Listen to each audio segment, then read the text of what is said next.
Hello everyone, welcome to Shrabani's recipe. আজ আমি আপনাদের সাথে শেয়ার করব চিংড়ি মাছের মালাইকারির রেসিপি। এটা কম বেশি সকলেই অনেক পছন্দ করে থাকে। চলুন দেখে নিই আমাদের আজকের রেসিপিটি বানানোর জন্য এখানে আমি 500 গ্রাম চিংড়ি মাছ নিয়েছি। আর চিংড়ি মাছগুলো আমি ভালোভাবে কেটে ধুয়ে পরিষ্কার করে নিয়েছি। এখন এর ভেতর সামান্য লবণ আর সামান্য হলুদ দিয়ে দিচ্ছি। হলুদ আর লবণ দিয়ে চিংড়ি মাছগুলো ভালোভাবে মেখে নেব। চিংড়ি মাছগুলো হলুদ আর লবণ দিয়ে ভালোভাবে মেখে নেওয়া হয়ে গিয়েছে। এখন এটা ভেজে নেব। এখানে একটা প্যানের ভেতর নিয়ে নিচ্ছি 1/3 কাপ তেল। তেলটা ভালোভাবে গরম হয়ে গেলে লবণ হলুদ মাখিয়ে রাখা চিংড়ি মাছগুলো এই তেলের ভেতর দিয়ে দিচ্ছি। আমি সবগুলো চিংড়ি মাছ দিয়ে দিয়েছি।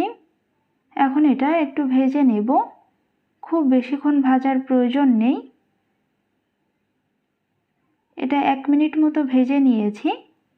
এখন এটা উঠিয়ে অন্য একটা পাত্রে রেখে দিচ্ছি। আমি সবগুলো চিংড়ি মাছ উঠিয়ে নিয়েছি। এবার এই তেলের ভেতর একটা তেজপাতা ছেড়ে দিয়ে দিচ্ছি। দিয়ে দিচ্ছি 2 টুকরা দারচিনি, 3টে এলাচ। এলাচগুলো একটু ফাটিয়ে দিয়েছি। আর দিচ্ছি 4-5টা লবঙ্গ।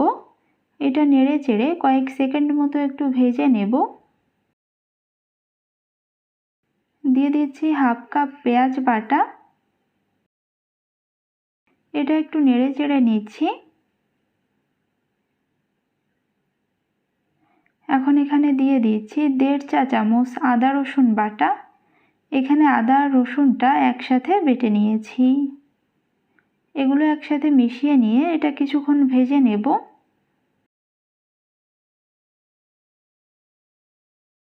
দিয়ে দিচ্ছি 1/2 চা চামচ হলুদের গুঁড়া, 1 চা চামচ মরিচের গুঁড়া, 1/2 চা চামচ জিরার গুঁড়া, পরিমাণ মতো লবণ। এই সব কিছু একটু মিশিয়ে নিচ্ছি।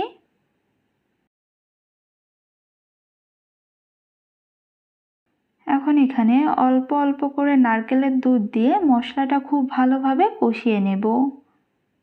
মশলাটা যত ভালো কষানো হবে এটা খেতে কিন্তু তত বেশি ভালো লাগবে।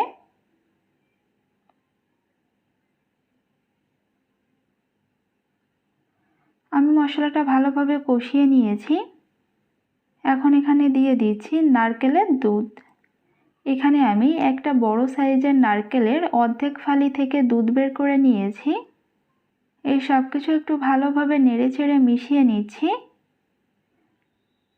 ঝোলটা একটু ফুটে উঠলে এই পর্যায়ে আগে থেকে ভেজে রাখা চিংড়ি মাছগুলো এর ভেতর দিয়ে দিচ্ছি। চিংড়ি মাছগুলো দিয়ে এটা আবারও একটু মিশিয়ে নেব।